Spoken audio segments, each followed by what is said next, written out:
இங்க பாருங்க, இதுதான் அந்த பெரிய வித்தியாசம். விளம்பரத்துல வாழ்நாள் முழுக்க கரண்ட் ஃப்ரீன்னு சொல்றாங்க. ஆனா 2026க்கான நிஜமான கணக்கு என்ன சொல்லுது தெரியுமா? நீங்க போட்ட காசை திரும்ப எடுக்கவே சரியா 5.7 வருஷம் ஆகும். ஃப்ரீ இல்ல, இது ஒரு இன்வெஸ்ட்மெண்ட்.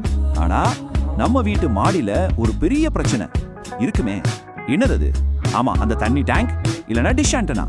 அதோட நிழல் பேனல் மேல விழுந்தா என்ன ஆகும்? ஒரு சின்ன நிழல் தான்.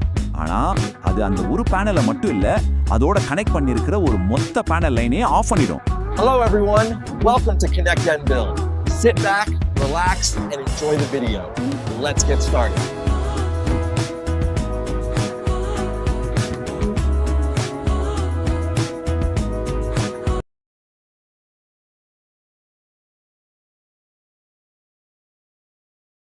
சோலார் போட்டா கரண்ட் பில்லே வராது ஃப்ரீன்னு ஒரு பேச்சு இருக்கு. ஆனா உண்மையிலேயே 2026ல கணக்கு என்ன சொல்லுது? வாங்க இந்த விளம்பரம் எல்லாம் தாண்டி நம்ம பணத்துக்கு என்ன நடக்கும்னு ஒரு உண்மையான ஆடிட் பண்ணி பாத்திரலாம். ஏந்த அவசரம் கேக்குறீங்களா? ஏன்னா சோலார் பேனல் விலை, கவர்மெண்ட் பாலிசின்னு எல்லாமே மாறிப்போச்சு.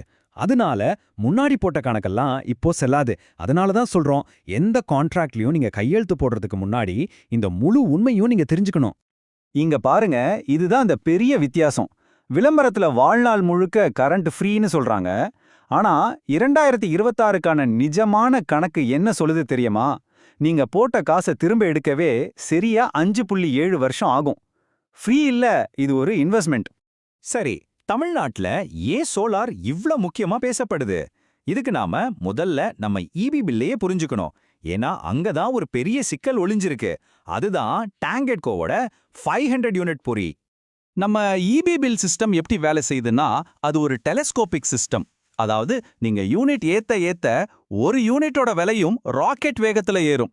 இப்ப பாருங்க, 400 யூனிட் வரைக்கும் ஓகே, சமாளிக்கிற மாதிரி தான் இருக்கும். ஆனா அதுக்கப்புறம் பாருங்க ரேட் எப்படி எகிரி அடிக்குதுன்னு. இங்க தான் நீங்க ரொம்ப கவனிக்கணும். நீங்க 500 யூனிட் வரைக்கும் ஒரு கணக்குல இருப்பீங்க. ஆனா அந்த 501வது யூனிட்டை தொட்ட அடுத்த செகண்ட் கேம் ஓவர்.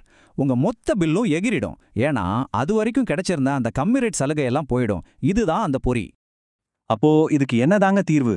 சோலார பில்லே வராதுன்னு நினைக்காம இந்த 500 யூனிட் பொறிக்குள்ள நீங்க சிக்காம இருக்கிறதுக்கான ஒரு ஸ்மார்ட்டான ஃபைனான்ஷியல் உத்தியா பாருங்க. இதுக்கு நாம வெச்ச பேர் தான் ஸ்லாப் கில்லர் ஸ்ட்ராட்டஜி. சரி, இதை எப்படி சாதிக்கிறது? இது ஒரு சின்ன இன்ஜினியரிங் சீக்ரெட். இதுக்கு பேரு டிசி ஓவர்சைசிங். சிம்பிளா சொல்லணும்னா, ஒரு 3 கிலோவாட் இன்வெர்ட்டருக்கு 4 கிலோவாட் அளவுக்கு பேனல் போடுறது. இதனால என்ன ஆகும்? மதியம் உச்ச வெயில்ல கொஞ்சம் பவர் வேஸ்ட் ஆகலாம். ஆனா காலையிலயும் சாயங்காலமும் உங்களுக்கு எக்கச்சக்கமா கரண்ட் கிடைக்கும். சோ ஒரு நாள் முழுக்க கணக்கு பாத்தீங்கன்னா உற்பத்தி ரொம்ப ஜாஸ்தி. சரி, எந்த பேனல் வாங்கலாம்? இங்க 2 ஆப்ஷன் இருக்கு. உங்க வீட்டு மாடி கருப்பு தார் போட்ட தரைனா ஹை எஃபிஷியன்சி மோனோஃபேஷியல் பேனலே போதும். ஆனா நீங்க கூலிங்கா இருக்கணும்னு வெள்ளை பெயிண்ட் அடிச்சிருந்தீங்கன்னா பிரீமியம் பைஃபேஷியல் பேனல் ஒரு சூப்பர் சாய்ஸ். ஏன்னா அது மேல இருந்தும் பவர் எடுக்கும், கீழே தரையில பட்டு ரிஃப்ளெக்ட் ஆகிற வெளிச்சத்துல இருந்தும் பவர் எடுக்கும். அதோட இந்த கிளாஸ் ஆன் கிளாஸ் டிசைன் நம்ம ஊர் வெயிலுக்கும் காத்துல இருக்கிற ஈரப்பதத்துக்கும் ரொம்ப நாள் தாங்கும்.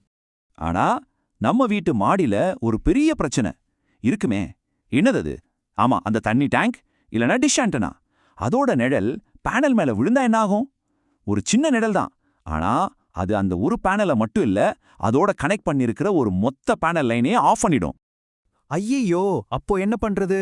இதுக்கு ஒரு சூப்பரான மாடர்ன் டெக்னாலஜி இருக்கு. அதுதான் மைக்ரோ இன்வெர்ட்டர்ஸ் இல்லனா டிசி ஆப்டிமைசர்ஸ். நீங்க சோலார் போடும்போது இதை கேட்டு வாங்கணும். ஏன்னா இது ஒவ்வொரு பேனல்லையும் தனித்தனியா வேலை செய்ய வைக்கும். ஒரு பேனல்ல நிழல் விழுந்தாலும் மத்த பேனல்கள் அதோட ஃபுல் பவர்ல ஓடும். இது உங்க முதலீட்டை காப்பாத்துற ஒரு முக்கியமான விஷயம், மறக்காதீங்க. ஓகே, டெக்னாலஜி எல்லாம் பார்த்தாச்சு. இப்போ முக்கியமான விஷயத்துக்கு வருவோம். காசு. விளம்பரத்துல சொல்ற விலையை மட்டும் பார்க்காதீங்க. அதுக்கு மேலேயும் சில கட்டாய செலவுகள் இருக்கு. அதையும் கணக்குல சேர்த்தாதான் உண்மையான ரிட்டர்ன் ஆன் இன்வெஸ்ட்மெண்ட் என்னன்னு தெரியும். இந்த சார்ட்டை பாருங்க. நீங்க ஆரம்பத்துல சிஸ்டத்துக்காக கொடுக்கற காசு மொத்த செலவுல வெறும் 70% தானா. மீதி 30% எங்க போகுது?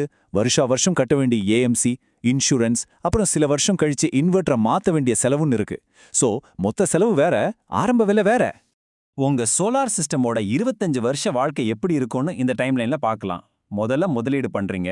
சரியா 5.7 வருஷத்துல போட்ட காசு திரும்பி வந்துடும். சூப்பர். ஆனா இங்க பாருங்க 8ல இருந்து 10வது வருஷத்துல ஒரு பெரிய செலவை காத்துக்கிட்டு இருக்கு. இன்வெர்ட்டரையும் பேட்டரி இருந்தா அதையும் மாத்தியே ஆகணும். பேனல் 25 வருஷம் வரும், ஆனா இந்த இன்வெர்ட்டர் அவ்வளவு நாள் வராது. இதே மனசுல வச்சுக்கணும். சரி, இப்ப எல்லாத்தையும் பார்த்துட்டோம். கடைசி கேள்விக்கு வருவோம். நம்ம கையில இருக்கிற பணத்தை இந்த சோலார் சிஸ்டம்ல போடுறது பெஸ்டா இல்ல பேசாம பேங்க்ல ஃபிக்ஸ்டு டெபாசிட்ல போடுறது பெஸ்டா? வாங்க நேரடியா மோது விட்டு பாத்துடலாம். இந்த சார்ட் எல்லாத்தையும் சொல்லிடும். நீங்க பேங்க் எஃப்டில போட்டா ஒரு 7% வட்டி கிடைக்கலாம். ஆனா அந்த வட்டிக்கு நீங்க கவர்மெண்ட்டுக்கு வரி கட்டணும். ஆனா சோலார்ல பாருங்க, உங்களுக்கு கிட்டத்தட்ட 13.5% வருமானம் கிடைக்குது. எப்படி? நீங்க மிச்சப்படுத்துற இபி பில் தான் உங்க வருமானம். இதுக்கு ஒரு பைசா கூட நீங்க டாக்ஸ் கட்ட தேவையில்லை. இதுதான் முக்கியமான பாயிண்ட். இது டாக்ஸ் ஃப்ரீ வருமானம். அப்போ கடைசி தீர்ப்பு என்ன? தமிழ்நாட்டுல அரசாங்க மானியத்தோட பேட்டரி இல்லாம ஒரு கிரிட் சோலார் சிஸ்டம் நீங்க இன்ஸ்டால் பண்ணீங்கன்னா நீங்க போட்ட மொத்த முதலீடும் சரியா 5.7 வருஷத்துல உங்க கைக்கு திரும்பி வந்துடும். இதுதான் 2026க்கான கணக்கு. சரி, இப்போ நீங்க என்ன பண்ணணும்? இதோ உங்களுக்கான ஒரு சிம்பிள் 3 பாயிண்ட் பிளான்.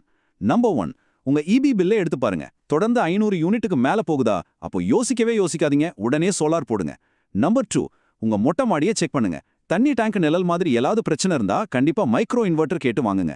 நம்பர் 3, போட்ட காசு சீக்கிரம் திரும்ப வரணுமா? அப்போ பேட்டரியை இப்போதைக்கு ஸ்கிப் பண்ணிட்டு வெறும் கிரிட் சிஸ்டம் மட்டும் போடுங்க. அப்போ கடைசியா ஒரே கேள்விதான். சோலார் உண்மையிலேயே ஒரு தங்கச் சுரங்கமா இல்ல ஒரு ஃபைனான்ஷியல் ட்ராப்பா? இதுக்கு பதில் ரொம்ப சிம்பிள். நீங்க மார்க்கெட்டிங் பண்றவங்க சொல்றத நம்ப போறீங்களா இல்ல கணக்கு என்ன சொல்லுதோ அதை நம்ப போறீங்களாங்கிறதுல தான் இருக்கு. கணக்கை நம்புங்க, புத்திசாலித்தனமா ஒரு முடிவு எடுங்க.